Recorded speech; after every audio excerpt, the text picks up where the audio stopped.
I think if you sat Modi ji down next to God, Modi ji would start explaining to God how the universe works. What is happening, for example, to the Muslim community in India today happened to the Dalit community in the 80s. If you went to UP in the 80s, the Dalit community, what is happening with the Muslims was happening with the Dalits there. So periodically this type of stuff happens and we have to challenge it, we have to fight it, and we have to fight it with affection, not fight it with hatred. We will do that. नमस्कार, रितम का खास programme आज की बात देख रहे हैं आप और आपके साथ मैं हूं भारती बघेल। राहुल गांधी भले ही नफरत के बाजार में मोहब्बत की दुकान खोलने का दावा कर रहे हों, लेकिन इस दुकान से वह जैसे बयान दे रहे हैं वे विभाजनकारी, उकसावे वाले और भारत विरोधी ताकतों को बल देने वाले हैं। उसका ताजा प्रमाण है सैन फ्रांसिस्को में उनकी ओर से दिया गया यह बयान कि आज भारत में मुसलमानों की जो स्थिति है वह ठीक वैसी ही है जैसी पिछली सदी के 9वें दशक में उत्तर प्रदेश में दलितों की थी। उनके अनुसार आज जिस स्थिति में मुस्लिम समुदाय है वैसी ही स्थिति देश के सभी अल्पसंख्यक समुदायों यानी सिखों, ईसाइयों के साथ दलितों एवं आदिवासियों की भी थी। उनकी माने तो मुस्लिम समेत अन्य अल्पसंख्यक डरे हुए हैं। राहुल गांधी ने कुछ इसी तरह का बयान कुछ समय पहले अपनी लंदन यात्रा के दौरान भी दिया था, जब उनकी जमकर आलोचना हुई थी। लेकिन साफ है कि उनकी सेहत पर कोई असर नहीं पड़ा। वह किस तरह बिना सोचे समझे बोलते हैं, इसका प्रमाण उनका यह कहना है कि आज मुसलमानों की वही स्थिति है जो एक समय उत्तर प्रदेश में दलितों की थी। वह उस समय का जिक्र कर रहे थे जब उत्तर प्रदेश के साथ केंद्र में भी कांग्रेस की सरकार थी। क्या वह यह कहना चाहते हैं कि कांग्रेस के शासन के समय दलितों का उत्पीड़न हो रहा था?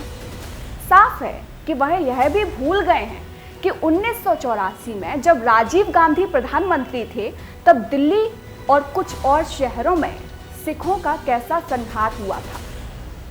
किसी को उन्हें यह भी याद दिलाना चाहिए कि कांग्रेस के शासन के समय हाशिमपुरा, मलियाना, भागलपुर आदि में क्या हुआ था।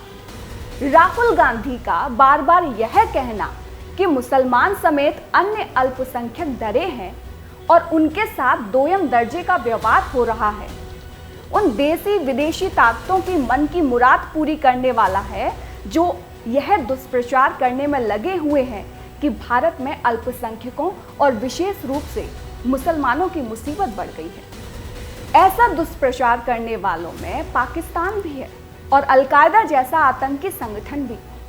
हैरानी नहीं कि पाकिस्तान के साथ जिहादी संगठन और खालिस्तानी उनके इस बयान को हाथों हाथ लें। इसकी अनदेखी नहीं की जानी चाहिए कि कश्मीर को लेकर दिए गए उनके कुछ बयानों को पाकिस्तान और चीन अपनी ढाल बना चुके हैं। राहुल गांधी कहीं भी कुछ भी बोलने के लिए स्वतंत्र हैं, लेकिन उन्हें इसकी परवाह तो करनी ही चाहिए कि उनके कहे का क्या और कैसा असर होगा। वैसे इसकी उम्मीद कम ही है क्योंकि उनका मोदी विरोध अंध विरोध में तब्दील हो चुका है।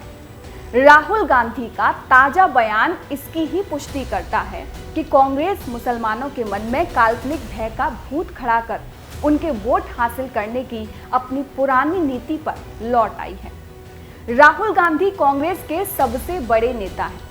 वह कांग्रेस के अध्यक्ष भी रहे हैं। वैसे भी वर्तमान में गांधी परिवार ही कांग्रेस का सर्वेसरा है। बेशक मल्लिकार्जुन खड़गे कांग्रेस के राष्ट्रीय अध्यक्ष हैं, लेकिन वह सिर्फ अध्यक्ष पद की औपचारिकता ही निभा रहे हैं। कांग्रेस में गांधी परिवार का आदेश और इच्छा ही सर्वोपरि है।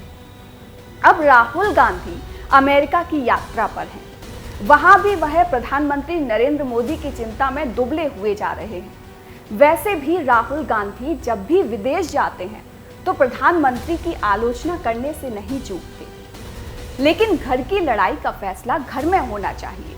विदेशी धरती पर जाकर अंतर्विरोध की चर्चा करना देश का अपमान है। राहुल गांधी को यह समझना होगा।